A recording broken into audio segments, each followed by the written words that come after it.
was no more food to be had, so we needed to keep on moving along to avoid cannibalizing ourselves. It was a very good island, though.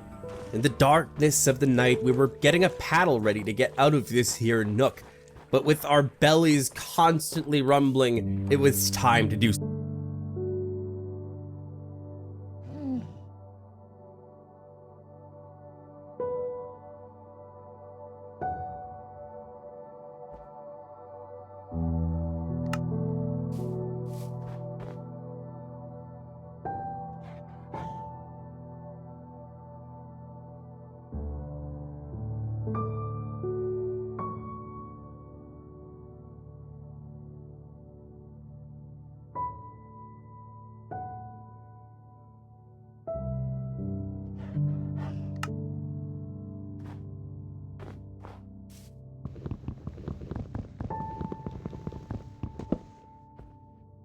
something about that. Ah, shark!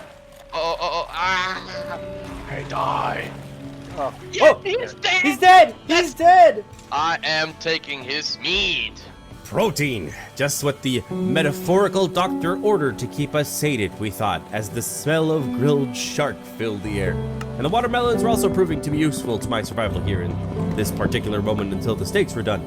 Speaking of which, the steaks keep us very sated, but this didn't change the fact that we were stuck. The little hope that we had was shattered on day 5 as a brand new shark came in to replace its fallen friend. And with the raft not having moved an inch by dawn, we gave it just another attempt to get out of this predicament that we put ourselves in. But even with the waves subsiding, it was no use. What made the situation even more dire was that our own paddle now broke, and we had no more resources to make another. With food becoming more scarce by the minute, we split up gathering supplies underwater while also fending off the seagulls from our precious melons. Our main conundrum was we couldn't get enough plastic here for said new paddle to get us out of the nook, unless we were to kill the shark again to be able to swim out further into the water for trash. Day 6 and the struggle was getting to us admittedly, and the shark's shanking wasn't going too well, but then we had a fictional light bulb appear over our heads, symbolizing an idea in a comical fashion. We just tore the raft apart for plastic to make the paddle. So simple. But the new storm that had rolled in posed quite an issue. We needed it to blow on over, and once that was finally done with, and the wind subsided, the shark shooed away, and with one final push, we managed to make our grand escape to freedom, where we immediately began to scavenge everything and everything around us for supplies since we were dry. I built that triangle there by accident.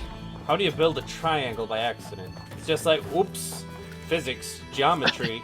She's like, ah, damn it, creation. I promised I wouldn't do it anymore. Pixel, the grand inventor, placed down a net on one of the ends of the torn apart raft to collect items passively as we cruise along. And as for the next tiny island we came across, we were sure to park a bit off from it to not get beached again. Alphacor took the lead to flood with the resources, while I took the time to shoo away the seagulls. The spear should do just fine to keep them away from the juicy melons, but also, it's just as useful to slay the shark once more, granting us many beefy cuts of meat to fill our bellies. And since the shark was no more, it was the perfect time to loot underwater items, in this particular case, copper, seaweed, and scrap, which led into day 7, when the shark menace returned with a vengeance. So time to hop out of the water and get to looting the land while the boys here research better storage options, which also inadvertently helped to keep the beast interested on their end, allowing me to have some more freedom roaming around. I was notified that they had learned how to make bricks, and that all of us have a spear now. This ragtag team is making big strides, yes sir, but it was time to move on to look for a new spot. And luckily, we figured out how to repair structures, or we might have lost our crops on top of this flooring here. After tons of looting, the waves picked up yet again for another turbulent storm. And in the confusion, we noticed that the shark was gnawing at our net, which is like the only good thing we got going for us at this point. The night was windy, however, through the fog, we spotted new lands. It was rough, gripping to our flimsy raft through the storm, arriving at the new landmass, starving and very tired. At the top here, we spotted a crate containing plastics, but the true treasure was that this place was rich in resources, specifically sand and clay, to make bricks, so we hopped onto it, avoiding confrontation with that big fish if possible, and once regrouped at our raft, we threw our items together for some wet bricks and planted pineapples in our crops from seeds that we had gotten here, since hunger was still very much so our main problem. I'm thinking of getting those 2 barrels out there. Yeah, I think so too. That'd be a good idea. Well, maybe not. Okay. What? Not like necessarily that you have to swim all the way, but okay. Hold on, I'm fighting a shark. Who would have thought? Oh! You're having a good time? Yep. Whoa! You're dead is what you are. Yeah, but I got food! But hey, our efforts paid off with a sail being made to direct our course finally. Hey, who's gonna eat that? Because I'm almost at 10% again.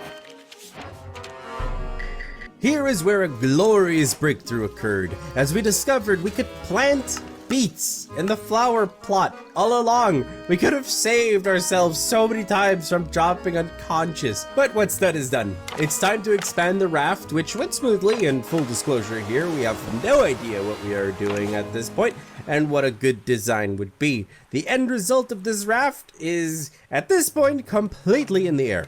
But thanks to the expansions and wet bricks that were now dry, we made our first smelter, and with this place completely licked clean of resources, it is time to set sail for greener pastures.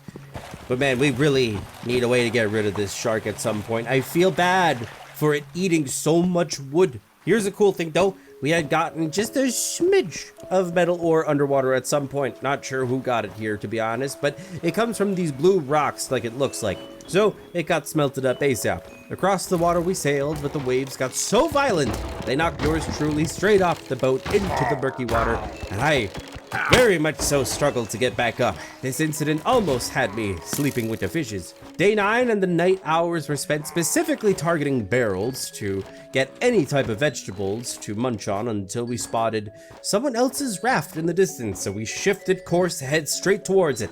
In the meantime, I got to harvest the single few beets that we had. The raft was abandoned, so we helped ourselves to its remaining supplies, and then charted course straight away to a new island that we had came across, but not keeping our eyes off of our precious crops, resulting in Pixel slaying our first seagull.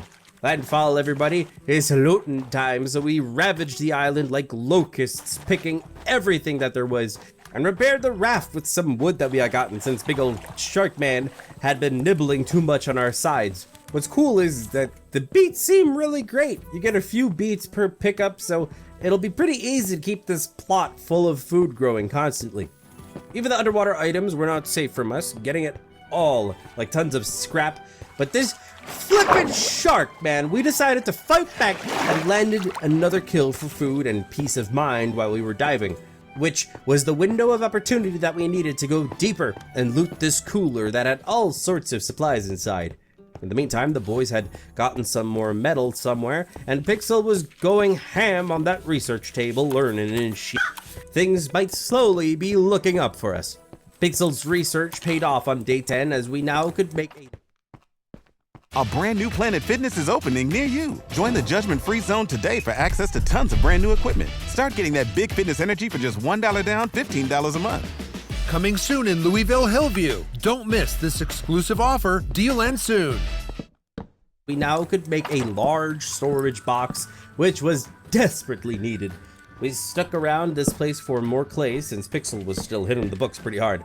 More bricks were underway now, and raft expanded so we could make a big crop plot that allowed us to plant a new seed that we had looted for mango trees. So we're going places now, everybody, that's for sure. Moving on from this island, we did what we could to get as much trash that was floating around us as possible until we reached this new island that we had spotted. Arrival was made at sunset, where we made a second smelter to reduce production time, and then we got to work gathering all of the seaweed, copper, and metal like there was no tomorrow. Day 11 and rain was pouring on our heads when Pixel built us a cooking pot, to which Alpha added a recipe paper he had found amongst the trash for fish stew.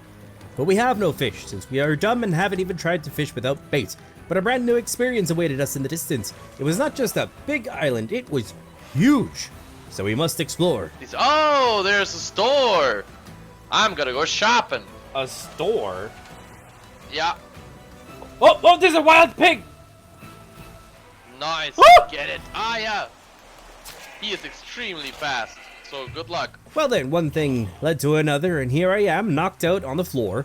But the knights in shining armor came to res me, only for Alfajor to get caught in the open, slowed by his hunger, and proceeded to get stomped. So, I got his butt to safety before anything else, when Pixel invented a new toy that he gifted me. A net launcher that might help against this savage swine. However, I couldn't for the life of me figure out how to fire it. As nighttime set in, we figured it was going to need some special projectiles we just couldn't craft at this point just yet. Day 12 and the boys and I were struggling to craft items due to lack of resources, so we got to cutting down the mango tree that we grew, since that's the only wood we would get that wasn't safeguarded by Pumbaa here. However, we learned its Achilles heel. It hates water, which lets off some of the pressure for us. Now, we needed wood, so Alpha just threw himself into danger to get at least a few planks from the surrounding trees, when this giant bird swooped in and dropped rocks on his noggin, prompting a swift retreat.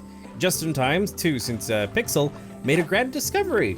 Fish! He did it! He fished with no bait and got food! The facepalm that we gave ourselves for now first trying to do that was so loud you could hear it 3 blocks down. But that's not all the new things Pixel had. Oh no, he had made a new, stronger version of the spear, which he gifted to our resident maniac Alpha, which was probably the best call in the whole game. Yeah! Oh, yo, he did it! This is Alpha 2121 reporting the curve.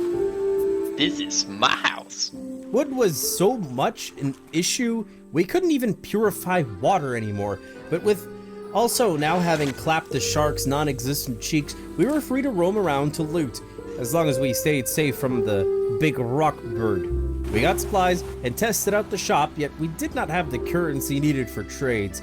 But as of from 1 second to another, Pixel found himself at the top of the mountain at the bird's nest, so I jumped in and tried to distract the enemy. Don't you dare! Up! Ow! While I was busy with that, Alfajor had made himself a very good axe and got to work tearing down every tree possible. Considering the global situation, making less trees probably isn't a good thing. But regardless, Alpha came back with wood, which rebooted all of our systems like cooking, smelting, and water purifying. So day 13, and with the power of fishing now at our disposal, we went all in to get as much food as we think we would need for the time.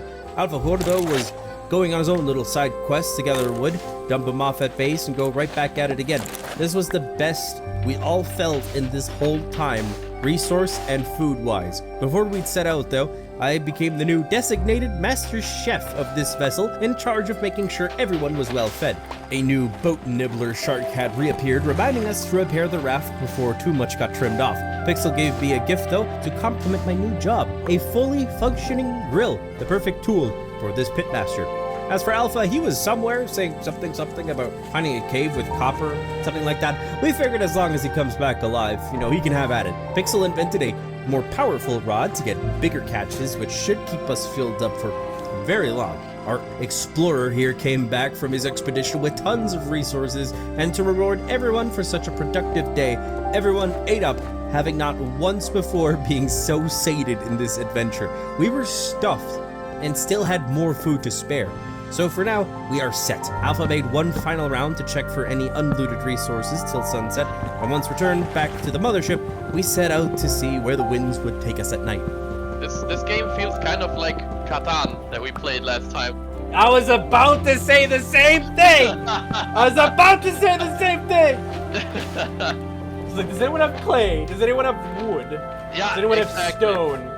The great brain of Pixel was still racking at new inventions, like this solar-powered water purifier. No wood required. Makes our day-to-day life just so much easier, since it also can hold multiple cups of water at a time. It felt like this voyage took about half a day of looting and shark poking, until Big Island ahoy, mateys, parking right up on it. But before I stepped foot on land, as the head chef, threw together a fish stew as per the instructions from earlier, yet before I could taste my tasty treat, Alpha got himself into a pickle with the local boars, so it's go time, safe spotting it from the water until this beefy booty. Fall is fast approaching. Shop end-of-season outdoor deals at Ashley during the Labor Day sale, where you'll find outdoor favorites marked down at prices you won't believe.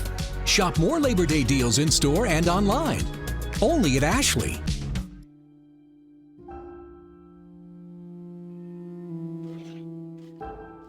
Looking for tool storage that's both affordable and built to last? Choose the trusted durability of U.S. General from Harbor Freight. With a full selection of colors, customization options, parts, trays, and more. U.S. General, only at Harbor Freight.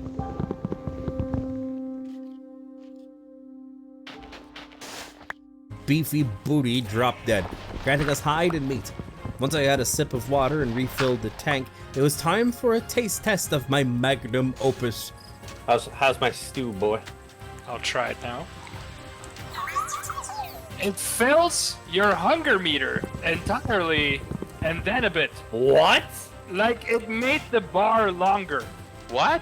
Considering I did such a fantastic job with my culinary skills, which obviously is no surprise, made me stay back to defend the ship and prepare some more stew, while the boys met up to explore a cave Alpha had found and get more general supplies until midnight struck, signaling the coming of day 15. Almost up until noon, we stayed here preparing more rations for our next voyage, and even taking out another boar successfully. A peculiar specimen came into our sight, a goaty goat. Pixel had brought me a bucket to see if I could milk it, yet I could not, since it bippity bounced itself away, and even when I did get close, no option for such an action appeared. And we will just, wait and see what to do with it, since we didn't want to kill it. Maybe we would come back here and tame it somehow. Later I followed Alpha into the cave he had found, inside which we only found dirt we could dig up with a shovel, since he had already picked up some cave mushrooms here earlier. At night, there was one noteworthy thing that happened. Alpha managed to dig up the dirt that we had found and got, dirt, and some hinges in there somewhere. Day 16 was the most relaxing day we had had, having a long breakfast, chilling in the sun, appreciating that food was solved. Our relaxed state probably helped us to focus on creating this here antenna to hopefully capture some radio signals or something. While the boys were figuring out the antenna on why it didn't seem to work, I got myself a better fishing rod and got back to my duties to feed the troops when I got a lucky cat statue. This began my unhealthy obsession with decorating my cooking station with all sorts of trinkets and doodads that we would come across in our journey. I need me more lucky cats. A new storm started brewing, so we decided it was probably best to just hunker down for the night instead of setting out in current conditions, so we just kept studying the antenna all night. So on day 17, after the fiend almost took out our water, we came to realize we need a receiver together with the antenna. So off we go, drifting out for plastic, stocking up in the big old blue, kept our raft repaired at all costs, and expanded our storage facilities. In our frantic state of getting plastic, we did still notice a big buoy island coming up on the horizon, so I steered the sail to the right so we don't crash straight into it. Once parked, we stormed the beaches for supplies, but quickly returned since we could now throw all of our plastic together that we had gotten from the ocean so that Pixel could make our receiver.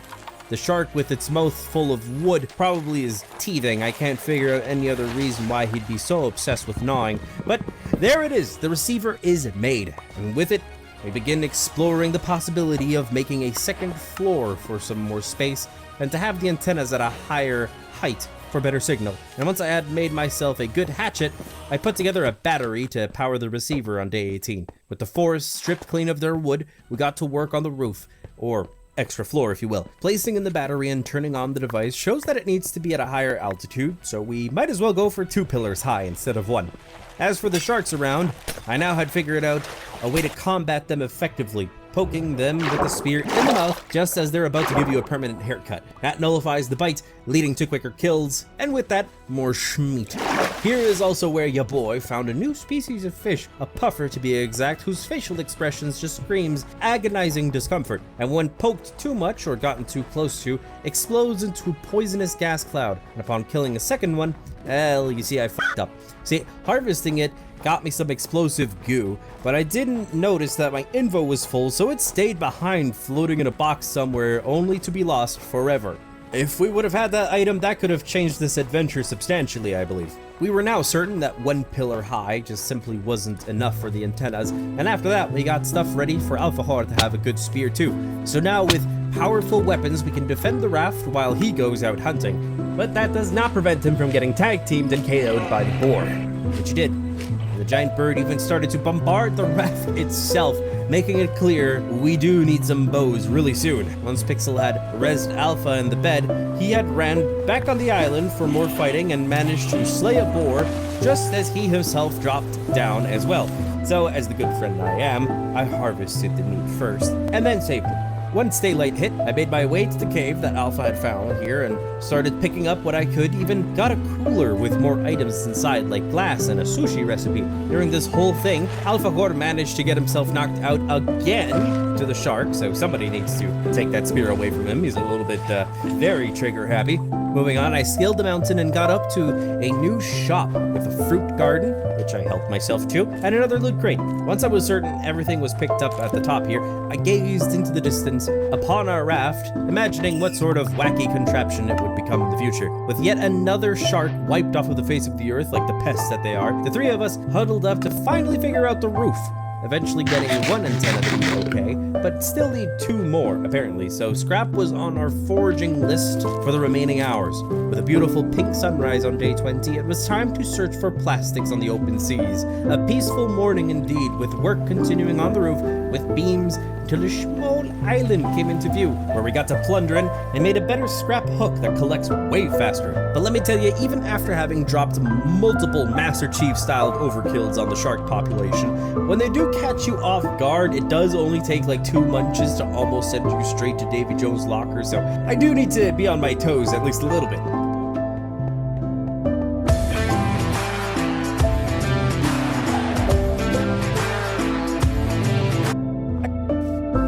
Is that a fucking tornado? I do need to be on my toes at least a little bit. The boys got a second antenna up and running, so 1 more to go. With Alfahor slaying the great white, we went ballistic on gathering, so much so that it paid off, since with that last batch of supplies, Pixel made the 3rd antenna, officially unlocking the ability to find other survivors. So then, day 21, and the 3 of us used our collective single brain cell to figure out how to understand this device and coordinates and whatnot. But all of us just saw this big blue marker and figured, that's probably just where we gotta go. So off we sailed on this quest to figure out the mystery of the blue marker and what the heck it is. A long voyage it was, and here's where we learned that batteries have a lifespan. So the one that we had, got used up fairly quickly and was now empty. Thankfully, Alfahor had made a second one, but as of now, we would keep it off when not needed. Far we drifted with the winds behind us, getting closer by day's end.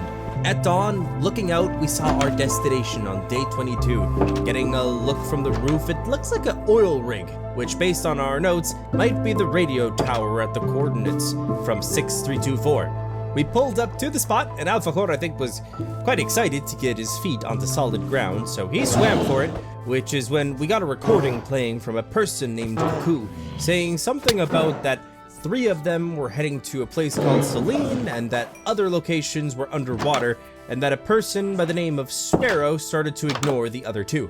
Realizing this might be a longer investigation, the 3 of us emptied our invos and prepared enough food for this quest, and also got to make a water bottle to take some more water along than just a single cup. Day 23, and we 3 musketeers dove into the water to uncover what this radio station was all about, and once we managed to climb onto the platform, we quickly found another note from Cuckoo, learning that the 3rd person's name was Owl, and that they had been here for weeks, and that Sparrow took their boat for an unknown reason. Also that a team at Celine got a prototype of something working, but need more people, which was supposed to be these 3 here. And lastly, that Owl was shouting from up top from the radio tower, which was our cue to park you up the platforms for more information. A blueprint for a headlight was uncovered further up, along with a new note. Owl's radio notes this time. The most notable information was there was a distress call from an island called Balboa, gunshots at a place called Tangaroa City, Sparrow seems to have arrived at Celine, and another distress call, but from a missing child at a place called Varuna Point, and a brief mention of a place known as Utopia. That is a lot of information to digest, but we pushed further, climbing this ruined rig, the best that we could when another note was discovered close to the top from Cuckoo that they were getting lots of signals and hoped someone would come to save them, as they seemed to be running low on food.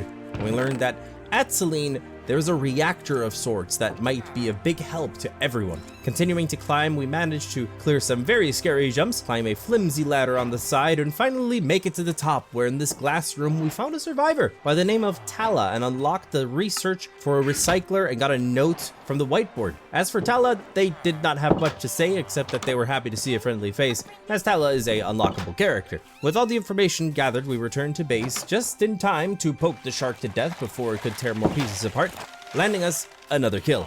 The boys went down to search for crates underwater and other items before we would head off, and in the meantime, I was sure to restock our food supplies by replanting the crops and such.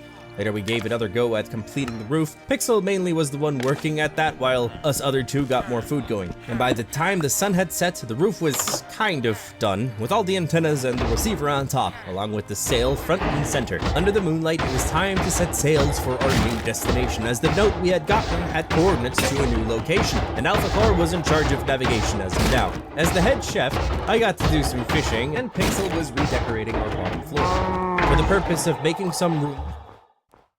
Try Little Caesars Pizza Deal. 2 large pizzas for just $4.99 each. Online only. Pizza.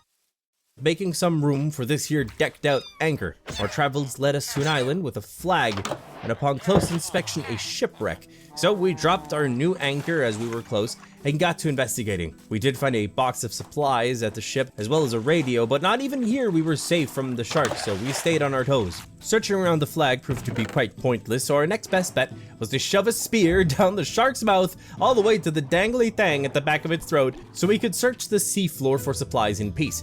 As for the radio, I placed it at the receiver so Alpha Core could have some tunes while he drives. And we decided this was the perfect time to put on some of the hats we had gotten. All of us were also in agreement that it has been way too dark these past few nights, especially now with the storm pulling in, so we placed some torches which illuminated the space nicely. And with the new lucky cat added to my collection, we continued our journey to the new coordinates. Day 25, and with the sun high in the sky, we were working tirelessly at getting the roof to be more pointy, when a massive mountain came into view through the distant fog, so we maneuvered our contraption to the left, searching for a place to dock. As for the recycler, thanks to Pixel's research and our looting, we managed to place down that and can turn surplus trash now into trash cubes. Once a beach was spotted, I dropped the anchor and started to explore the lands in the rain. Wood got chopped when Alpha got himself into a pickle, getting tag teamed by 2 boars. I managed to aggro one of them, which allowed for both of us to regroup at the water, where through combined poking power, got to slay both of these slabs of bacon. Nice. Target eliminated. Pixel, on the other hand, stayed back and figured out how the recycler works and attempted to get more explosive goo from the local pufferfish, albeit unsuccessfully. But hey, he also figured out how to reinforce our floor, which has been great since at the rate we are going, we'll be spending more resources on shark-related repairs than building. The next morning, Alpha Core and I were out on a stroll to reach the top of the mountain when Pixel managed to get himself knocked out from a pufferfish. So, to go save him, Alpha chose to test the fastest traveling method at our disposal, gravity. You want to watch Alpha jump down the cliff first Yes. before saving your friend? Yeah. Understandable. I want to save 2 at the price of 1. 3, 2, 1, go!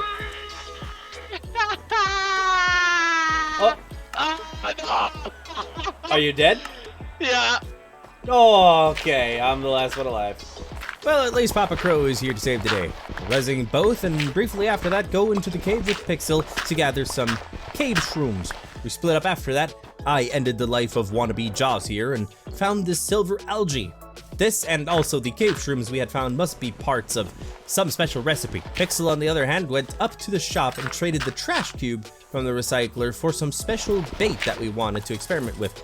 And most of the night hours were simply spent making the raft more pointy. Day 27 was rather short. Pixel managed to use the new bait and got 2 peculiar fish, a net nibbler and a sharp carp. He handed them to me and sent me to trade them at the shop while he and Alpha Core prepped the ship and restocked food, as it seemed this place is running out of resources really quickly. Once I reached the top, I got to exchange the new trophy fish for trade coins, 6 in this case, but no idea on what to use them just yet, so we saved them for later. During the day, I did what I should have done a while ago, which was to make a bow along with some arrows.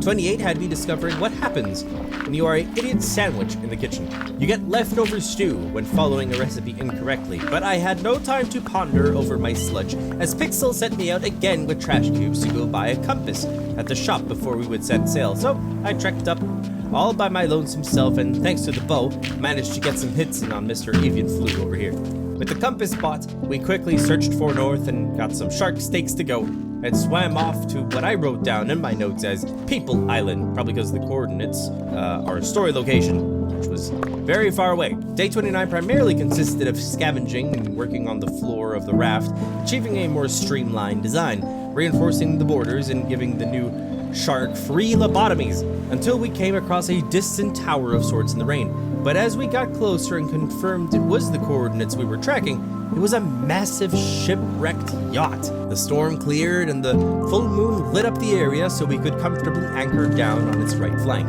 Day 30. At sunrise, your dashing trio prepared for the upcoming hurdles by emptying our invos, killed a shark for food, since realistically it's the most stable source of calories, distributed food and water, and dove in, swimming closer to our target. We did get separated a little bit, mind you. Pixel went to the front, I was hanging out in the back, and I'm pretty sure AlphaCore was already inside the yacht since I got pop-ups that someone had picked up mechanical parts and a crowbar. But eventually, we met up at the back end of the yacht, and with weapons at the ready, we traveled inward into the hallways that got darker and darker, stumbling upon a room with a note on a table by someone named Hannah, saying that the captain was heading south to some high rises, and that Hannah wished that a person by the name of Ruben would stop being so stubborn about a failed city and just follow them already. Pixel opened up a new path using the crowbar, but unknowingly we entered someone else's territory. Whoa, whoa, whoa! There are rats, yeah. Whoa, whoa. Giant rats here. I got him. This room offered a ton of loot that was just lying around, so we tidied up the place and saw that there was a locker with a lock, and to open this bad boy we would need to find a bolt cutter somewhere. Further down the hallways, another locked path was spotted, but this door needs a blue key. In the restrooms, we came across a red key, so that is another path that we need to find. Even deeper in the kitchen, I got us a gas tank, next to which was another note from Hannah, mentioning to Ruben that this yacht is ill-equipped, that a person by the name of Olaf made more room for people to dance than to store supplies, which is... It's no question that your pets deserve the best when it comes to, well, everything. Whether your best friend purrs, barks, swims, or slithers, Feeder's Pet Supply has everything you need to create the happiest, healthiest life for your pet. From the widest selection of big name and specialty brands, including fresh and frozen food, toys, and treats, to in-store services like a pet wash and grooming. We have all the essentials and expertise to make your pets feel like the superstars they are. Plus, you can save time with online ordering and in-store pickup, making it even easier to give your pets the best care possible. Visit us online or stop by your neighborhood Feeder's Pet Supply today. Supplies, which is a surprise since Olaf is a military man, yet everyone is treating this like a luxury cruise apparently. Also, Hannah apologized to Ruben for leaving him behind. Scurrying around, we got more mechanical parts, and Pixel found the bolt cutter. Nearby, some work tables seemed to be useful once we had some more key items from around this place, but thankfully a third note was uncovered from Hannah, mentioning the large mutant rats, and that no one believed the rats to be real. What's that noise? That noise and needing to refill food and water and wanting each a headlamp made had us skedaddling on back to whence we came. But first, on the way back, we were sure to use the bolt cutters on the locker. Inside was a blue key and a note from Olaf, this character who seems to be the owner of the ship, saying the captain was complaining to him about Olaf's route, which had Olaf a little bit tilted, considering as well he was frustrated that the crew didn't listen to his orders. So much so, he was angry that he didn't allow the crew to mingle with the guests or get more rations. Plus, he's pretty, high and mighty, saying he's the only reason anyone here was alive. After that, we got out and it was night already, so we got to restocking our supplies. The next day, Pixel managed to scrape together 3 headlights for us, and with that, I went in solo to get to the workbenches to list off what we would need. The rats were sure to welcome me back, but they did not know that I was on pest control duty. Reading the required items, we figured exploring was the only way to get everything, and looking into my notes, I read that this raft was called Vasagatan or something. Together we waltzed through the blue key door that led us up into the game room in combo with a bar. Here we got some bullets and more mechanical parts. and a note from Olaf, who was grumpy sounding as usual about the crew and laughing at the claim that the rats ate half their supplies in only a few weeks, offering more rations to those that could bring such a fabled mysterious head of these rats known as lurkers. The bad man was even talking about sending some staff members to the Forever Sleep to save on food. Exploring further amongst the rooms, a recording was found of Hanna and Olaf arguing. Hanna defending the crew, and Olaf saying she's here to only keep the engines running when the sound of rabid rats interrupted the audio. Nearby was a safe that needed a pin code to unlock, so we kept an eye out for that as we stumbled into the storage room, having food within, loot, and yes, mechanical parts. Going to the upper floor, you immediately curb stomped some rats for their meat. Alpha found a door that required yet another keycard, and further back was another social room with the 4-digit code that we would need for the safe, and another note from Olaf, who completely had went off the rails, training the rats with food and pain, mutating them further and wanting to do the same to other animals, specifically some animals that can be found at a place called Caravan Town to make his own little soldiers. The 4-digit code got us the safe open, gaining us electrical wires that we would need at the crafting table, and a recording from the captain in distress that essentially, since the water had risen to an unknown height, all maps are useless. However, Olaf was only concerned about a possible mutiny, threatening to protect himself with his new lurkers. That got followed up in perfect sync with multiple rat attacks. Once safe, we shared our remaining rations to stay in the yacht longer to reduce trips to the raft. Going higher, it felt like the rat population increased dramatically, but on the dance floor, the missing keycard was picked up, and what was unsettling is that our headlights were already running low on power. Slaying rats was a tad more difficult without light on day 32. We had also had to resort to swapping weapons since, for example, my spear had already been used up. Unlocking the door with a keycard brought us into a fancy office with a green key on the desk. Back in the upper floors, there was a giant box blocking us from advancing, and we would need to find some card jack of sorts to move it. At this point, we three were out of food and water to share, so we had no choice but to regroup back at base and to get food caught and start cooking. No, but, you know, dire times require dire situations. Dire times require dire situations. Exactly. Yeah. Like, when the going gets tough, you just make it harder on yourself.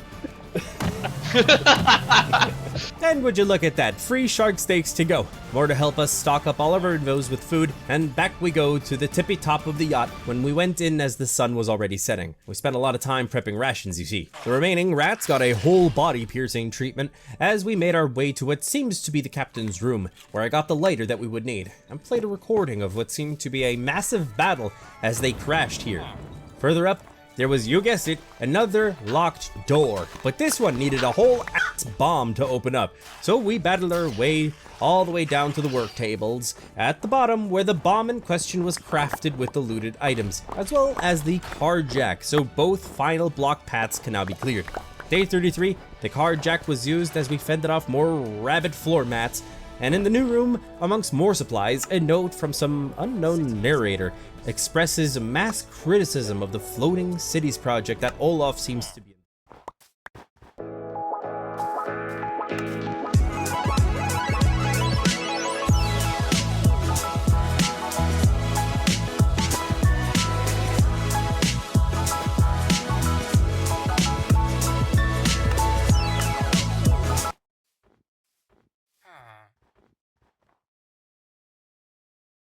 Get new Zyrtec 5 milligram, a flexible low dose of 24-hour allergy relief.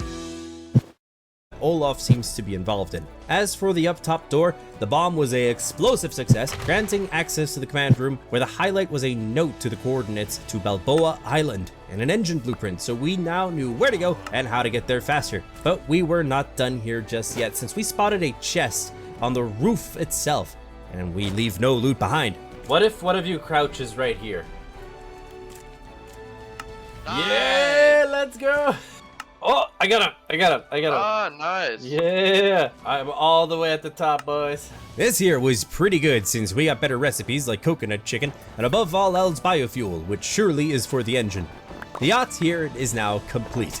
Feels fantastic, but we must not dilly-dally. Down we go back to the raft and chart a course for Balboa Island, which is a whopping 2,000 meters away, the farthest trip for us thus far. This began our multiple day voyage. day 34 was spent organizing the raft somewhat, and stopped by a small island to restock on metal, shark steaks, and entirely leave the mentioned organization of the boat to Pixel, since I had more tussling to do with the Tooth Fairy's favorite fish. So Elf and I got to scavenging trash and supplies like the good old days. Mr. Pixel, tell me your organization. I haven't organized them really yet. Because I started and then Crow put a lot of his stuff in one of them and then I kind of gave up. I'm sorry. I'm sorry. Back on the raft, our place was starting to look mighty fine, with an outline for plants, a center line for chests, another outline for food and smelting facilities. 35 was very short, just a lazy day on the waves, organizing and scavenging, and lit up the raft a little bit better. This is looking cozy. Day 36, not much to say to be honest, as we made our way west, closer to Balboa, and just spent more time organizing everything neatly. Getting food, cooking food, stripping an island of every useful resource so it is uninhabitable for the next generations, you know, the usual. But on day 37, moving along, we started to figure we weren't getting much closer to Balboa. It always felt like no matter how good the wind was, we weren't really making any progress. So we'd be thinking, we need to make the motor, of which we just recently got the blueprint. So at the back, we made an extension to accommodate for one, and in all honesty, the raft is ironically taking the form of a fish. We were sure to armor up this extension since it would suck for the motor to break off, but in the blink of an eye, a storm pulled over, knocking us off course, requiring us to shelter up at a nearby island and get its wood till it passed. By the time I was done plundering this place on day 38, Pixel had the motor ready to go. Oh, it's a massive boy.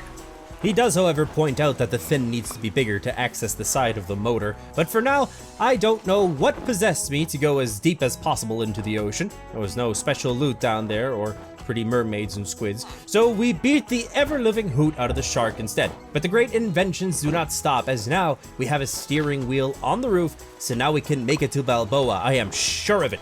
Do you want to go to that little thingy we see on the left? Like, do you see that, Crow? Over there? Nope. I see nothing. You're delusional. There's a little... No! No! Look, it's swimming over there. We're getting closer.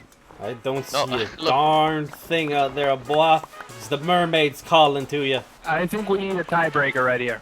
Yep, come on, okay. Come on. There's something, yeah. Yeah. Thank you. What the I don't see a darn thing. Have you guys been drinking enough water lately? Day 39, with access to the power switch on the motor, Pixel added the biofuel to power this mamma jamma. But oh lord, that doesn't seem to be working at all. That has less thrust power than a 97-year-old man. It's so bad that we can't even go against the wind. We were being pushed back to the island in the opposite direction of our destination. Wood had surprisingly been a very big issue, so we restocked on that specifically so we could make the motor fin of the raft even bigger for a second motor. And the boys pitched in to my lucky cat obsession, adding another to my kitchen. The roof eventually got to be symmetrical and pointy to the front, and to reward the team with a hot meal, I made a new dish, the cocoa chicken from the recipe that we had gotten. Quite the hearty dish. By midday 40, we made the call to pull up the anchor, only to drift away until we could make a second motor. There is no way we can make it to Balboa since we are losing progress by the minute. So our next best bet was to mosey on over to the next nearest landmass tracked by Alpha to restock resources for this second motor. Stingray. Oh, I think I managed to hit it once. Oh, that scared me. Pixel worked his magic yet again. With the surrounding floating trash we already had gotten, the extra power was placed down that we needed in the form of a second motor. But the audacity we witnessed, it is unfathomable. The revenge the sharks just got, man. Shark? Where is he? Oh, by the motor, Oh, no! Damn it! That was the biggest loss in our whole adventure so far. Pixel entirely burnt his circuitry due to that. Man, we need to armor the entire fin's stats, but for that, we need more metal. But Jaws wasn't done just yet. Oh, the shark! No! That's the one piece! Oh. Eventually, we reached a big island, which seemed familiar, and just simply got to harvesting and fortifying. 41 was spent at the same island, just prepping, trading trophy fish for coins, turning the new shark into a fish kebab, and finally at the end of the day, have the entire motor fin metal plated to prevent another tragic loss. Day 42, and I wish I could say that we had explosive goo by now, but the pufferfish here were proving to be our greatest hurdle thus far, much to the frustration of Pixel, who wanted to finally see his precious net gun in action.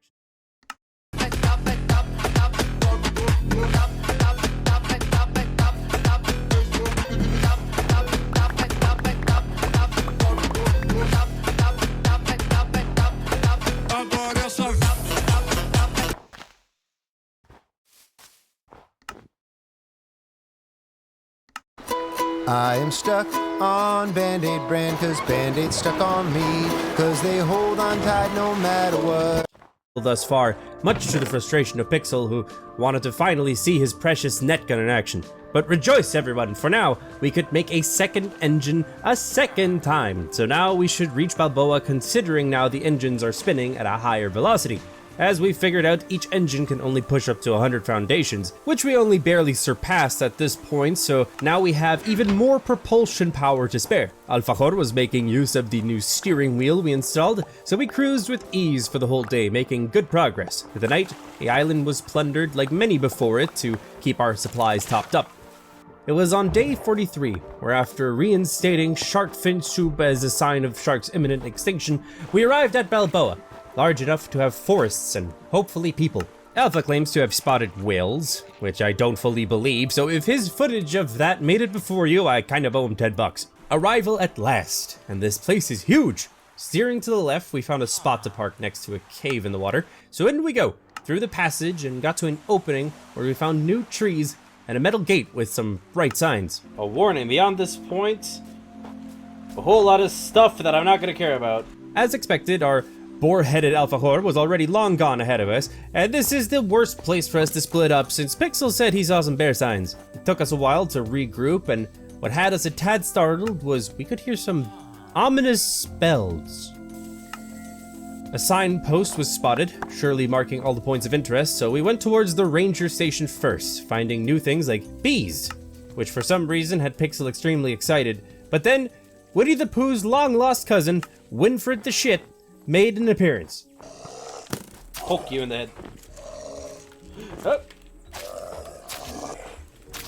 oh, my spear's broken! My spear's broken! So is he. Oh, okay. Henry's tent was discovered after the ordeal. Who Henry is, we have no idea, but he's probably dead, so most likely doesn't matter. In the dark woods on day 44, we found a line of wooden spikes around a pool of seemingly radioactive water. We made a collective decision to make our way back to the raft at this point to ensure we had enough food and water for multiple days of adventuring, and considering another bear began to battle us, more weapons would be a good idea too. Once at home, we got to fishing and cooking all day long. So that on day 45, all of us had 2 water bottles, arrows, a good spear, and plenty of rations. So time to go up the hill, along the path, turn a brown bear into a rug, all to arrive back at the radiation water. What? Oh, they sink! You cannot stand on them for too long. Okay, thanks for saying. You gotta jump, you gotta go, you gotta go, go, go, go, go. There you go. Do you want to go next, Pixel? What are you doing? You're just holding the jump key. Are you taking damage? I'm taking some damage. It's just you're just a jellyfish. I just see you like wiggling yourself in the air. You never touched any box ever. Physics don't apply to me. Easy squeezing, cheesy. Let's go. With everyone safe and sound across, we walked up to the ranger cabin, where just casually a biofuel refiner blueprint was hanging around, and a note on a filthy mattress that had a schedule written down of people that we don't know who they are. The tool board was found that needs some tools, so we can look for those around the island, but so far the only friendly face is that of this headless mannequin. Right next to the cabin was a tall radio tower, so naturally we got to the top and realized it's Relay Tower 2.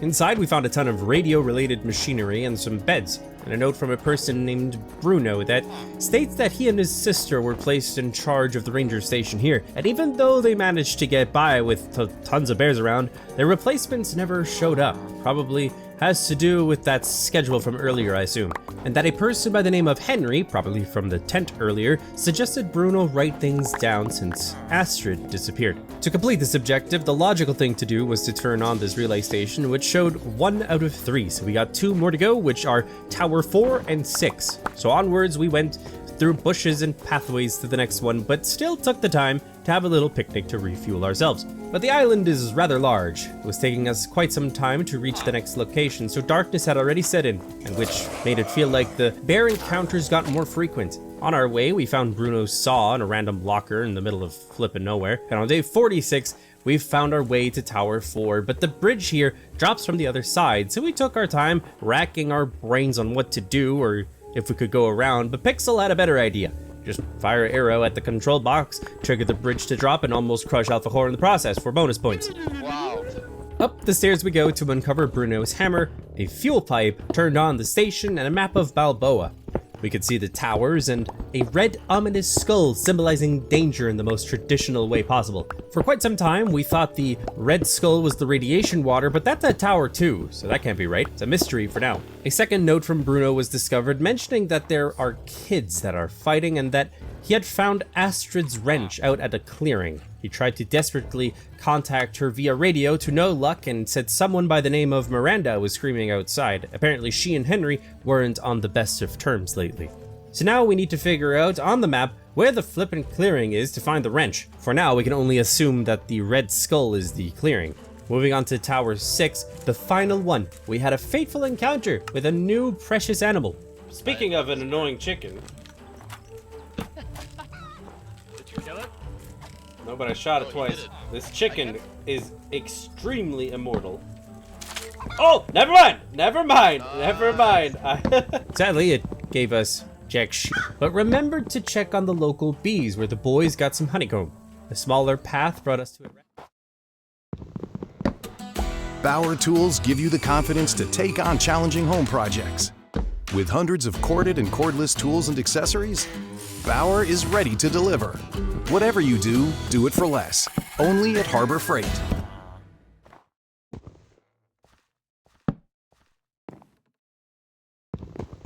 $35 for 2 pizzas.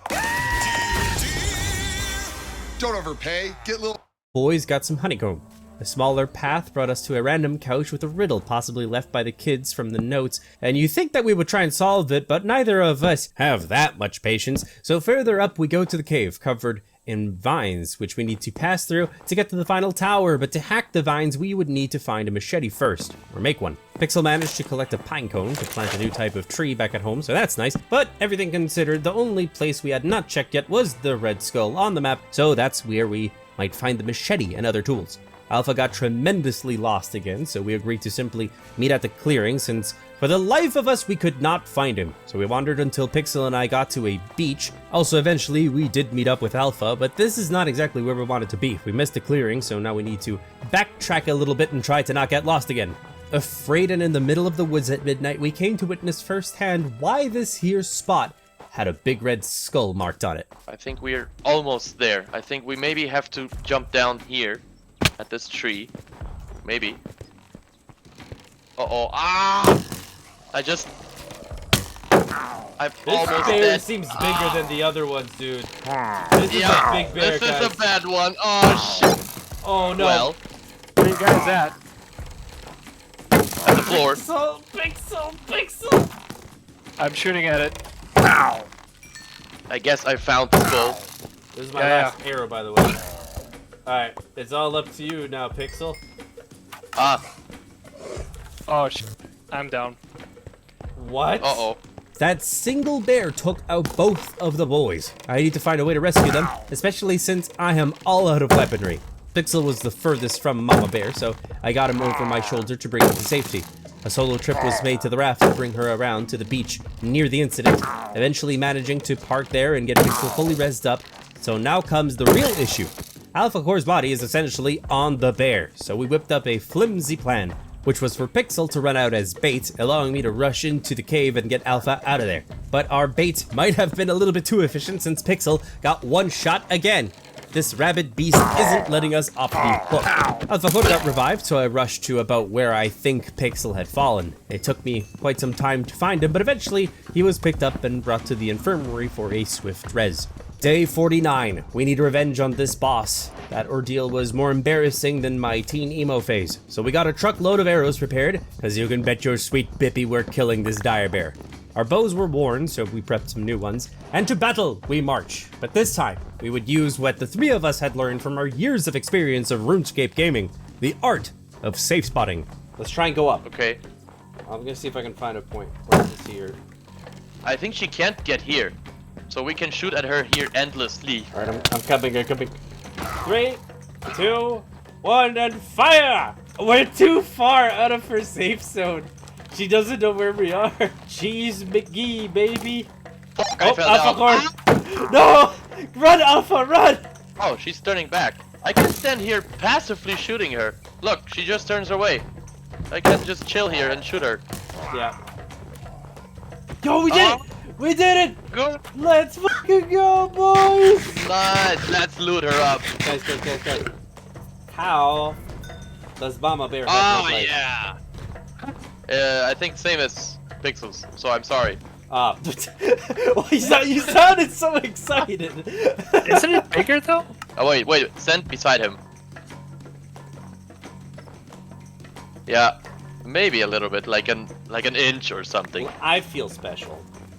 Okay, that's important. Sweet victory, everyone. As the king of cheesing, I had faith in that plan all along, and we were rewarded with a machete blueprint, and Pixel looted a crate with some more supplies. At some point early on, we had made the machete on day 50, so we backtracked to the cave where the vines were and slashed our way on through. But in the tunnels on the floor was a random note from Bruno, going on about something about Papa has made his mind up to go after Auntie, and that Miranda is following. To be honest, he sounded very much so out of it. Climbing up the stairs on the next tower, we found another one saying that he hadn't seen someone by the name of Errol all night, and that Miranda and Henry won't tell him anything, leading him to suspect they both believed that there could only be 2 people on a certain boat, seemingly to get out of here. For some reason, Bruno made up his mind to leave some triplets in charge of the relay stations, and that Bobby would take care of the bears so he could go find his sister. I really hope the triplets and Bobby weren't the kids he mentioned earlier.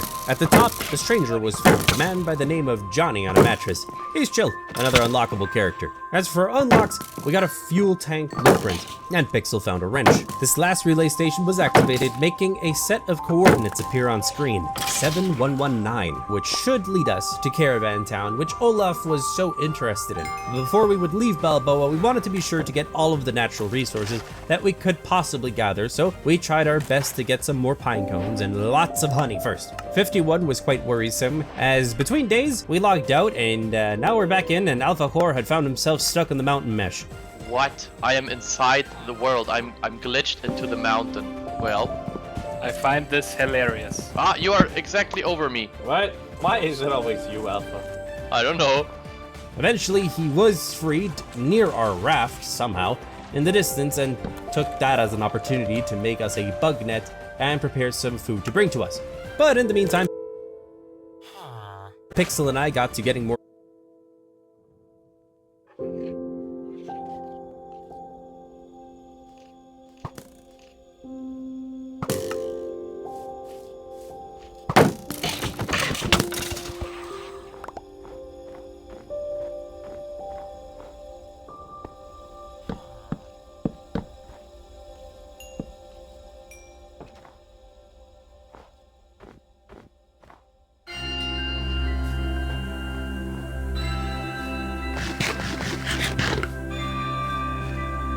Huh?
birch seeds until his arrival. Also bringing food in case you're thirsty. Did you just say also bringing food in case you're thirsty? Shop Hot Buys for your living room, dining room, and bedroom starting at just $1.99 at Ashley's Labor Day sale going on now. Or pay no interest until 2030 when you buy in store. Only at Ashley.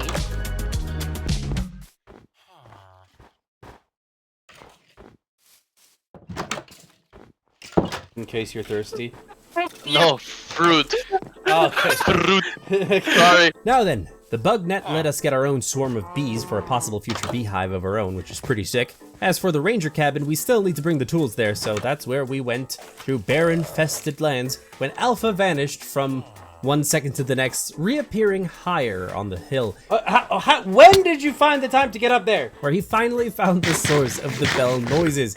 It was this here abandoned bike. Finally reaching the cabin, we dropped the tools off, which tore down the whole board, revealing a hidden note behind it, which was a photo of a sunset with a writing that we don't understand fully who sent it and from where, but it must be close to Bruno.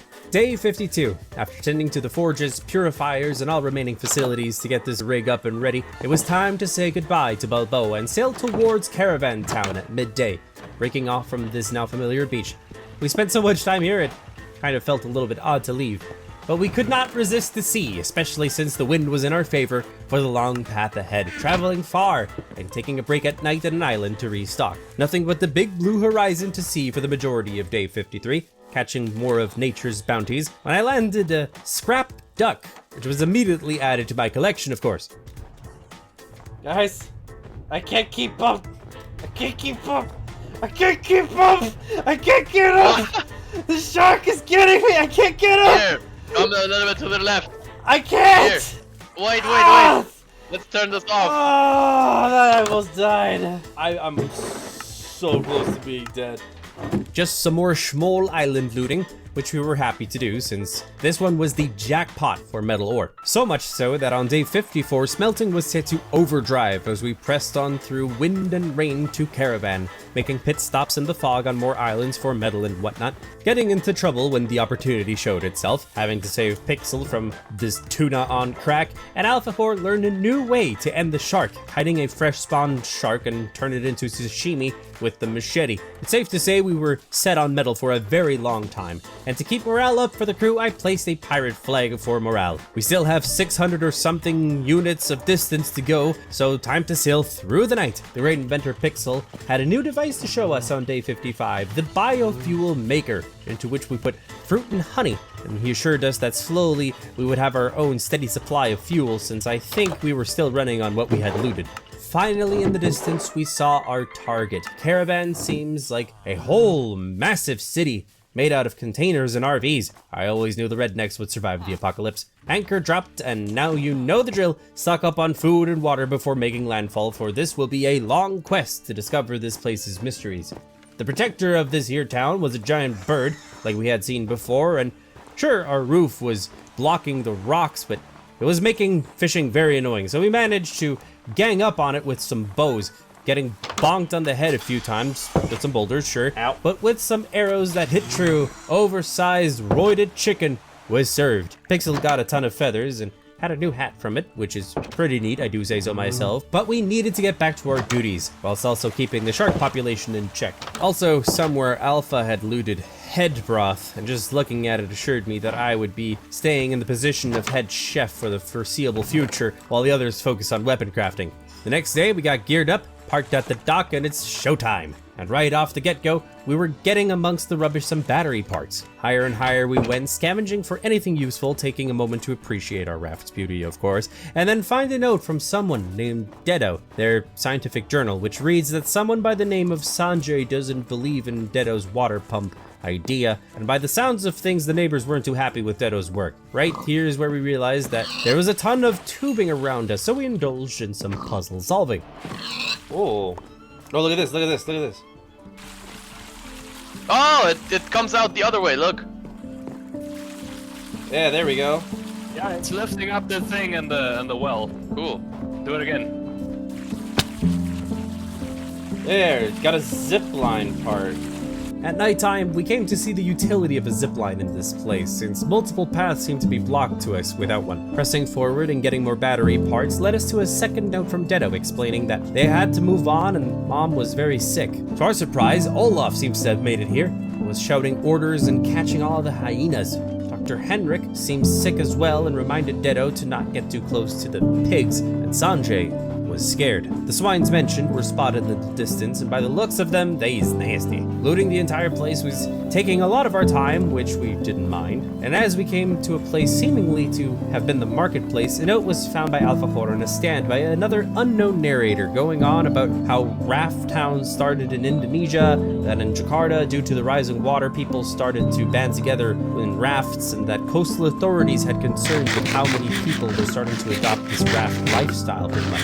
What other people were attempting was a sanctuary tower of sorts in the southern hemisphere. Nighttime quickly set in, and we still were rummaging through the trash and getting parts. Until on day 58, when we found a workbench for the zipline, once we would have all three pieces, and a note from Olaf.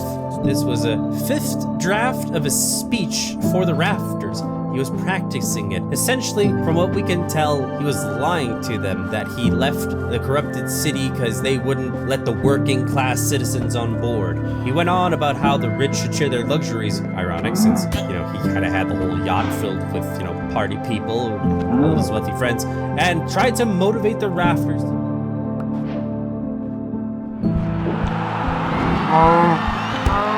Rainbow gives you wings.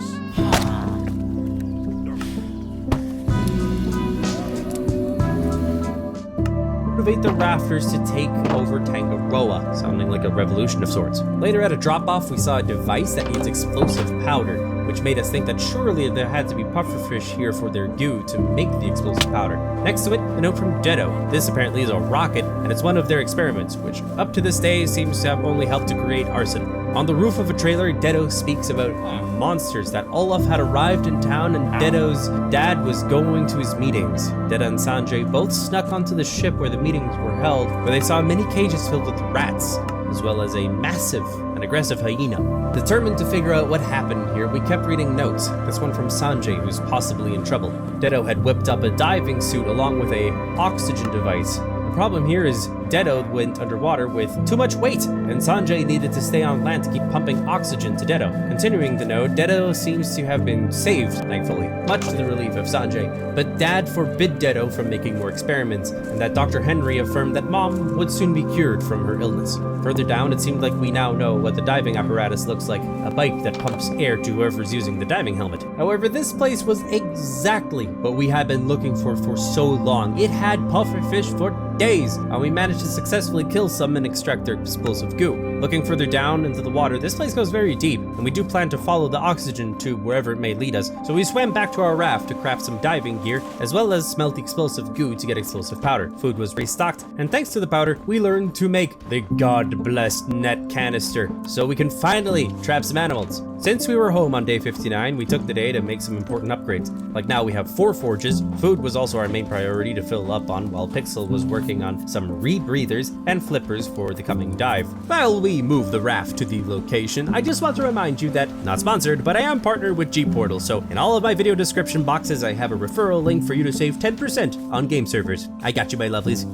Enjoy. Day 60. Now with flippers and breathers, we leaped into the water and got to cleaning up the shark and puffers first, since all that aggro would suck deep down there. Deeper and deeper we dove and got to a big barrel. I figured out some spots here allow you to breathe. We tried our best to stick together and still got separated for a while somehow, since fighting the puffers makes us move around a lot. But hey, we were getting that sweet goo that goes boom. At the very bottom, a second piece of zipline was discovered, and an infirmary key. And also, on top of all that, a metal detector, which seems pretty nice. Before we would surface, we were sure to collect absolutely everything here, since it was metal and pufferfish heaven. Both of said resources got refined in our upgraded forge space. And you know, we figured it's probably best for us to farm more puffers, since they tend to be hard to find, and this spot has plenty. To make the metal detector, we still needed some more plastic. Maybe we could find some more on land, since as well we were going there anyway, since we had unfinished business, since we were looking for the infirmary to which we now have the key.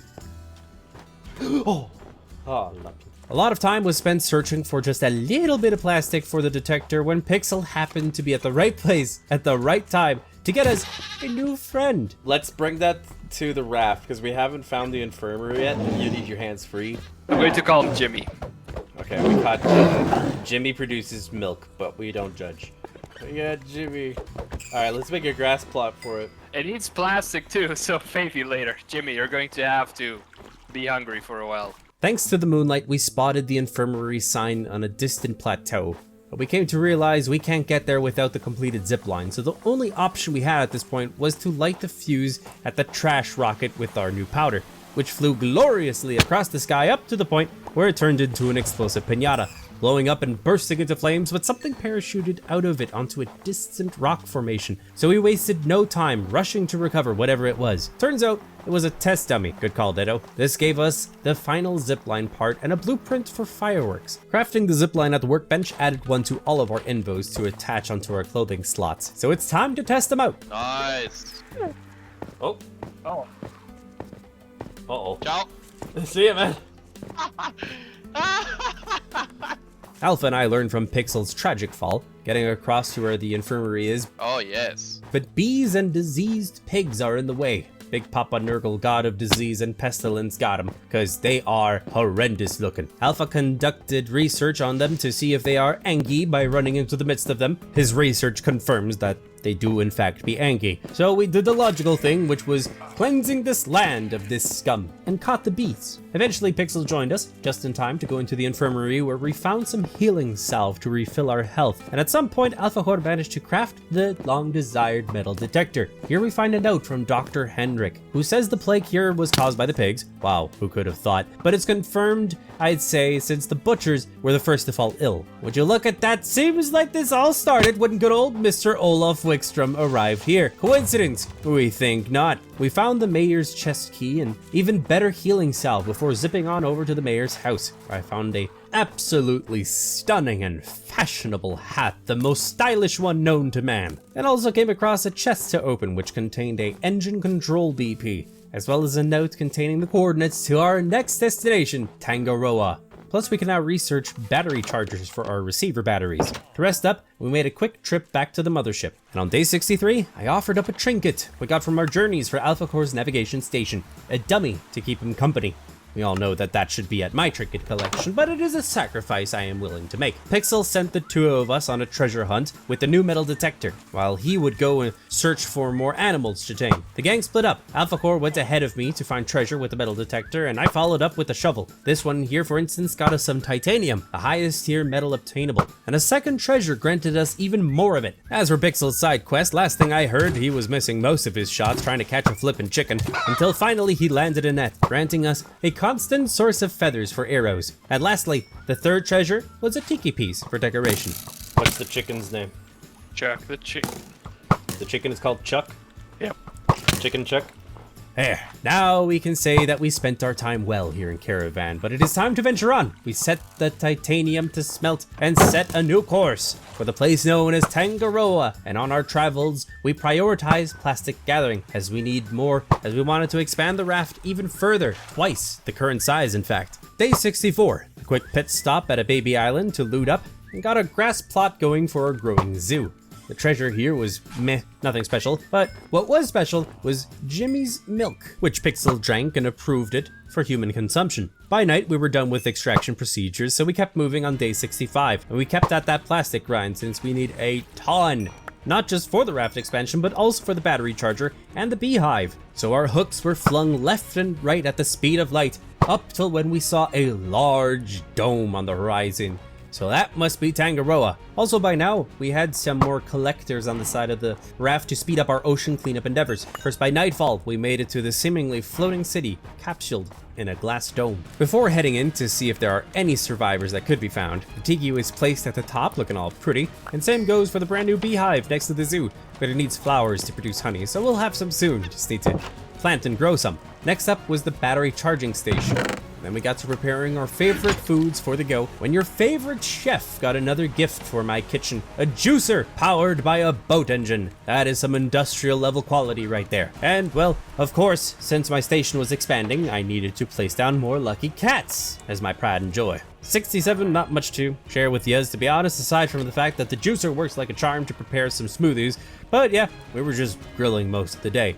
So that on day 68, we could infiltrate the city, swimming into what seems to be a docking space. Once we had stable footing, we found a door through which we passed, walking through narrow corridors till we found some signs to different facilities. First up, we waltzed on over to the cafeteria, traveling downwards, but rather quickly, we ran into hostile lurkers, which means that Olaf Wickstrom has been here. Once arrived at the cafeteria and having cleaned up Olaf's welcoming committee, we came across a note from Ruben, the person Hannah from the notes in the yacht mentioned that she had left behind in the so-called failed city. So that's where we are. He says the captain, named Tully, ordered the engines to be pushed to the limit, up to the point of overheating, in order to escape the rafters. Sounds like the rafters Olaf convinced from Caravan. We started finding generator parts, and in the storage room, we got our path blocked by a ton of containers. Up in the control room, we used the generator parts, which gave us access to the crane controls. So yours truly gave it a valiant attempt to solve the puzzle, but my brain power just wasn't enough, so we swapped.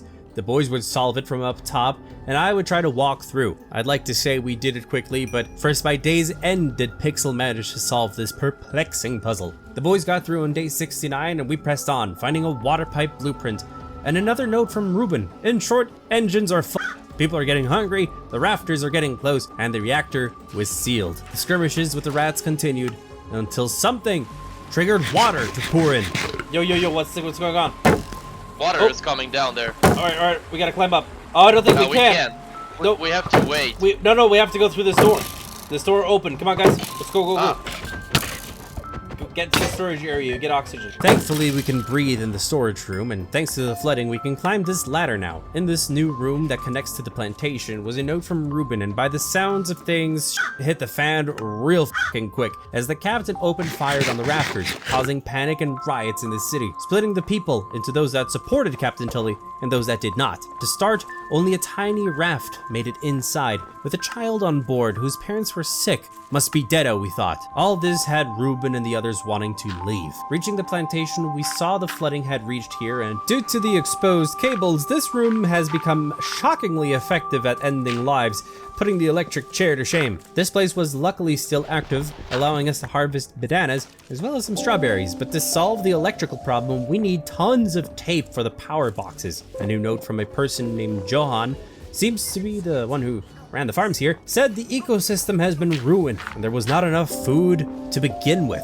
And a note from Ruben confirms what we know, that the rafters with Olaf let the giant rats out into the city, but the new info is that there are supposed robots here armed with tasers. Ruben had a boat but no motor, and the kid we think is deado suggested using a old golf cart motor. Plus seems like the rich people are at the top of the towers, much so to the distaste of Ruben. Looking for more tape, we stumbled upon a way to the surface, where we saw firsthand the mentioned little robots, which when ended, granted us a keycard, surely to explore the buildings, and you would think we would be excited to explore said buildings, and we were, but there are so many trees here.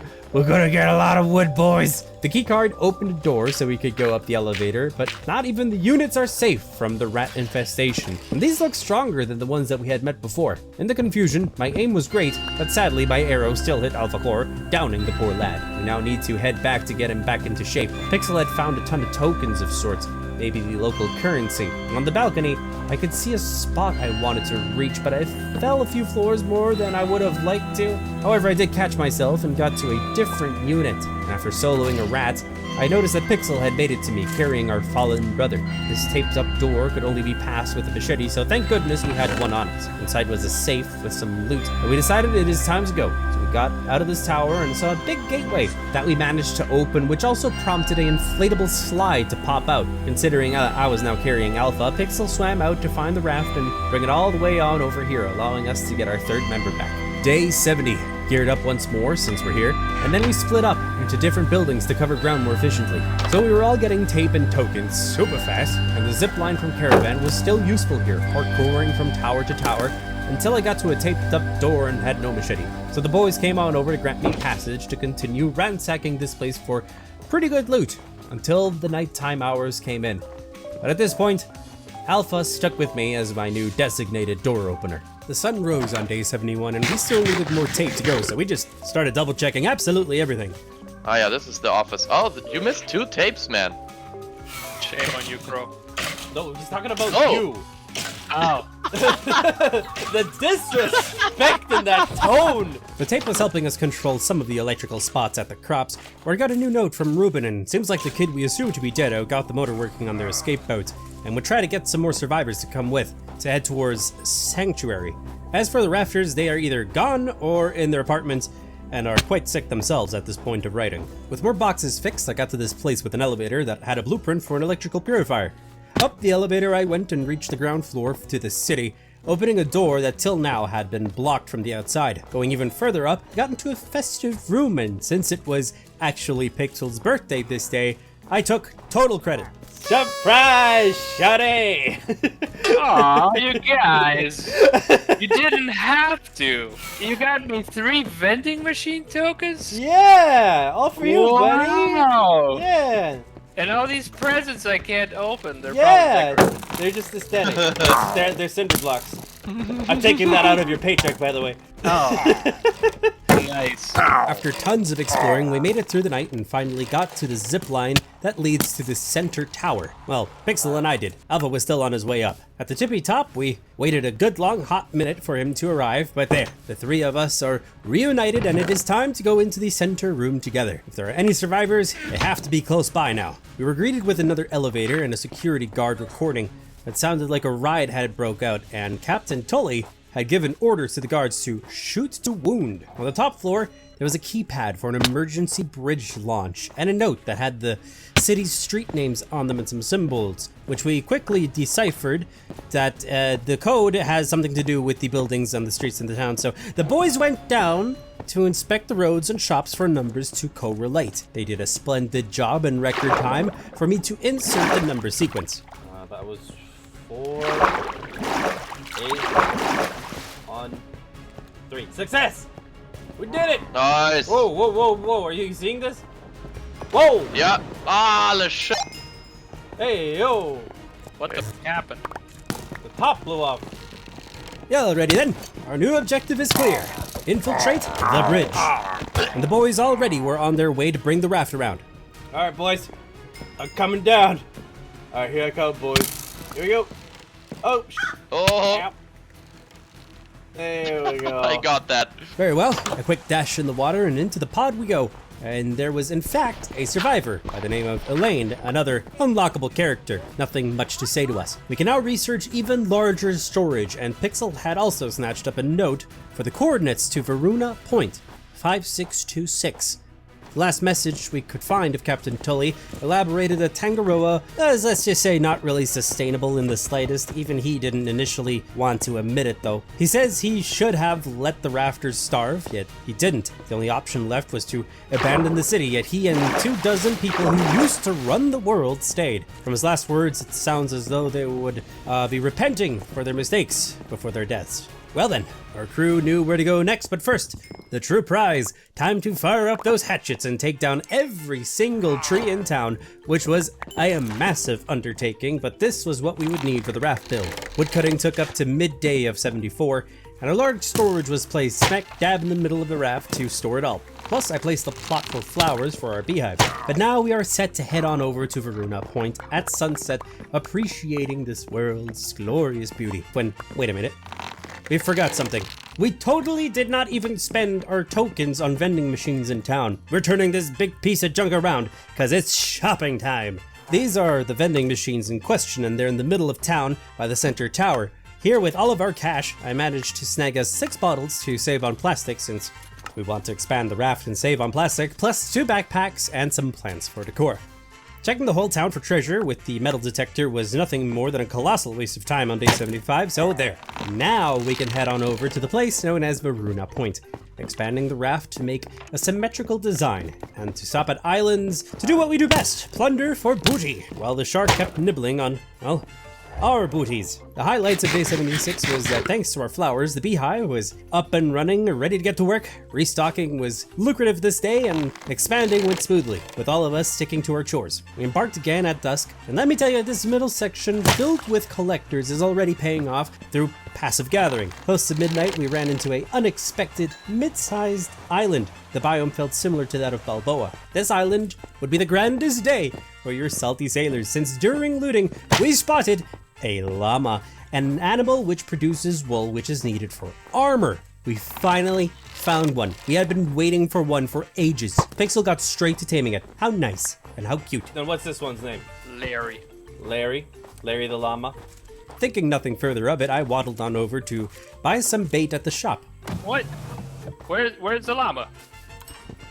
Don't you tell me you lost that llama. The absolute bamboozlement. We had no idea where Larry could have gone, but the boys insisted they could hear him nearby, so we just scrambled to find him. It's our one-way ticket to armor, but no matter where we ran, there was no sign of him. We even re-logged and just couldn't find the rascal. Until... I found Larry! What? Is. Where? Oh yeah, I see his ears. Larry, we're coming for you! Oh! Yeah. I got him! I got him! Woo! Oh, yeah. We got Larry! Let's go! Following up such a massive victory, we got this land's treasures for ourselves and sailed on further. Well, that's what we tried. Our new raft design caused us to be hooked for a while. The raft might have some flaws, sure, but we love it anyway. Once freed and out on the open sea, a crane was seen in the distance. Seems like Varuna Point has come into view. Alright, mateys. All hands on deck, cause we gotta do what we always do. Get near to the destination, in this case seems to be unfinished skyscrapers, drop the anchor and prepare food all day long, as well as restock on breathers. As looking deep into the water, this place has a lot of vertical ground to cover. And jellyfishes, and if SpongeBob taught me anything growing up is that they are to be avoided. To build enough breathers, we needed to embark on a little round to gather more plastic, allowing us each now to have around 2 on us at all times. We got back at sunset more ready than ever for our deepest dive yet. Here we go, day 80, and we dipped our toes in while we still have a good amount of daylight left. We explored for a good while, appreciating the ocean's life since this place does seem to be very vibrant and have a wonderful ecosystem, but something close was causing these tremors, shaking everything around. The shark was taken out of the pictures so we could think. What was nice is that we could take some breaks at these vent bubbles for air. We came to the conclusion to check the areas from top to bottom, starting in this top hole, making breaks for oxygen wherever we could, making our way inside to some apartment units that had entire air pockets within them on the upper floors. Here we found a note by someone dubbed the Grabber, who's a proud thief who was a loot cache higher up apparently. But we had new friends incoming, giant anglerfish with teeth so long it makes Venom himself seem like nothing more than a chihuahua with anger issues. Once defeated and its head looted as a frickin' hat, we kept moving around searching where these explosions were coming from. We were thinking maybe it's some old naval mines. This led Alpha Horror as well as Pixel to uncover some spotlight parts lying around. 81 had us sending off anglerfish, getting another spotlight part, general loot, and found a second note from a grabber who was up to his thieving antics, be it for tools or for food, and had his eyes on a valuable thing to steal. What it is, we don't know. Swimming around avoiding the jellies, we got to a big middle clearing, but here is where the shark could reach us, and considering we were weakened from the anglers, Pixel succumbed to its bite attack. We quickly disposed of the attacker and went back to the raft to revive our fallen brother. In the depths again, we decided to follow this line of jellies that made us find a place where we needed a key to continue, as well as other nooks and crannies that got us some supplies, sure. The boys figured out that with the spotlight parts, we could mount one on this here wall, targeted at the jellies at this tunnel tube, which made them move away, granting us access, leading us 3 to a new air pocket with a note from Grabber saying that the people here were heading to Utopia, even with it being taken over by the rafters. We imagine Olaf already took over that spot. This place was filled with traps, armed to expel anyone that may pass through. But we were determined to find this oh so precious treasure, so we pressed on. Oh, not this one. Yeah, watch out, here's a wire trap. You can deserve that. Day 82 and Pixel got absolutely demolished by the trap, so we made a quick round back to base to res him up. And he used one of the healing salves that we looted on himself to get right back into the action. Back at the traps, we traversed the narrow pathways until we got to a loot room where the motherlode key was picked up, along with the ability to research advanced headlights. Plus a note from Grabber, which we interpreted as that in the motherlode room is where his treasure might be, but there is a shark in the way, which he sounds worried about, but also seems determined to beat to get his loot back. Heading higher up, we saw a painting on the wall of Aruna Point, the two towers seemingly to indicate the booty's location. This is also where we got straight out into the jaws of our friendly sharky friend, and due to our low health bars from the traps, both Pixel and AlphaCore had passed out underwater, and I had no idea where. It took lots of communication and searching to find Pixel's body, which I grabbed and brought back up to safety. I used some salve to heal up and dove back down to save Alpha, ending the shark before it got to me next, and rescued him successfully by midnight. 83, an extra shark taken out of the picture, and into the motherlode we go. Almost drowning on the way through, so we are off to a very bumpy start. But we did make our way through to the bottom tube tunnel, where we would come face to face with the cause of the tremors and Grabber's worst nightmare. That's a big boy. I'm going in. Oh, nope, he turns around. Oh, he hurts. Oh. Okay, guys, I need help. Yo, you can make him break the pillars. The pillar said requires explosive. Oh, okay, I'll grab this. I'll grab an explosive. Try to get him to attack that pillar. There we go. Now he's taking his time. Wait. Oh no, he's in a room above us. Yeah, let's get him to this. Let's get him. Come over here. Oh. Nice. All right, now we can put explosives in it. Come here, oh no. Oh.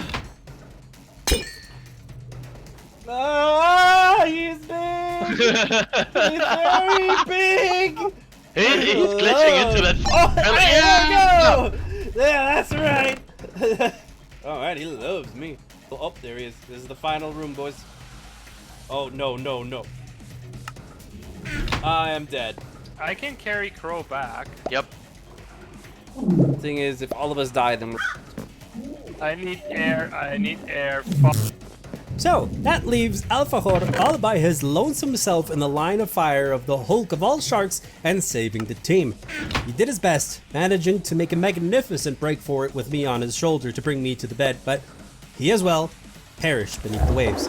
So with the three of us out cold, we had no other option than for one of us, being Pixel in this case, to surrender some of his loot to respawn back at home so that someone could actually come rescue us, as to not have an easy way out. And also, we didn't want to lose our items that we had on us, to be honest. He did succeed at reviving us on day 84, and once we healed up from our deep gashing wounds, it was time for the final phase of this fantastic showdown. Alright, I'm going to the pillar.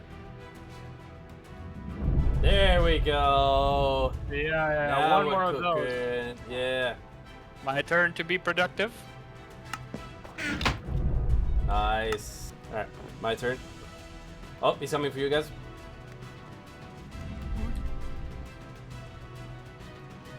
There we go. Nice. Put them barrels in there, boy.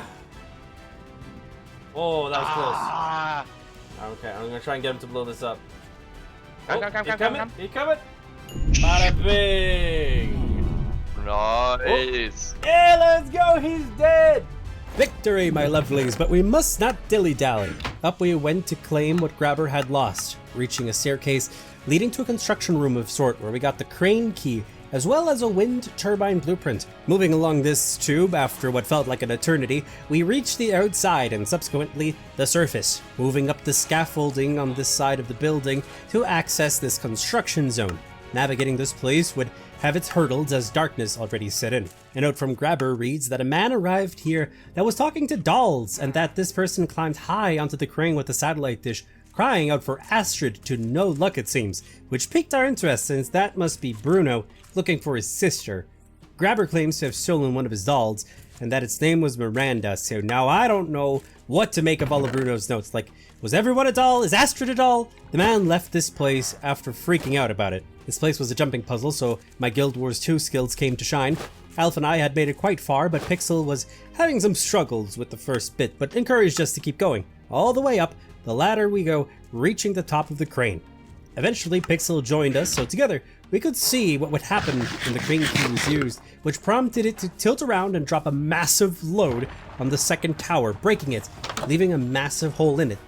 So we zipped down the most unsafe and unregulated zipline known to man that if physics would apply, would have us lying on the floor with a fatal case of gravity-induced mutilation. We hopped on in, through the metal and debris, and reached a sort of office where we got an advanced battery blueprint and the coordinates to a place known as Temperance, so we have no other choice but to go there in hopes to catch up to any survivors. We made our way through some tubing and splashed back into the ocean, and with a beautiful sunrise marks our completion of this area. Made it to the raft safe and sound, setting course immediately for this new land we know nothing about. At high speeds, even ignoring all the small islands that we came across, for we wanted to waste no time. We got engine controls set up for Alpha Core up top, and continuously worked on the raft expansions to achieve a symmetrical design that we all envisioned. Through the foggy night, we saw a semi-large island covered in snow and surrounded with ice sheets, which we had never seen before, so we parked the boat near the ice and managed to make another upgrade to the raft. A new motor was placed on the second half's fin, plus the flooring was coming along extremely nicely. Building continued till about midday of 86 along with food preparations, until we decided to move on land, but weren't sure if this was actually Temperance or not. We did see some crates and a snowmobile, so it might be it, we thought. This land's guardian was this here polar bear that got absolutely piled on by the group, and after that, we saw this place has a shop, so because of that, we now assume this is just a regular island, just snowy. So the logical thing was to uncover this island's 3 treasures, which we did, and got straight back to the raft to press on. First, at sunset, we could see a landmass so large, we were sure it had to be Temperance, which had some sort of beacon emitting light into the heavens. So we parked at the ice to embark on a true winter wonderland adventure. Setting foot on land on day 87, we quickly began exploring and came across antennas, and the beacon is 2 apparently. Bears kept us on our toes, but we handled them with ease, so we could check the electric box on this antenna here, which had some cables inside. Nearby was a shed with a very handy-dandy piece of equipment. Yes. Can we go with it? Hold on. Haha! Bro, there's room for one more, I think. Oh! Wait for me! Oh, dude, this feels like PUBG, baby! Let's go! Let's get the chicken dinner, baby. Oh, wait, hold on. This is another snowmobile spot? Yeah, baby, let's go. I'm gonna ram into him. Ah! Hold on, let me get him. Oh, he mad. Oh, he mad. He's so mad. We kept getting more cables from neighboring antennas when we saw a building shaped like an egg with a broken perimeter fence up front.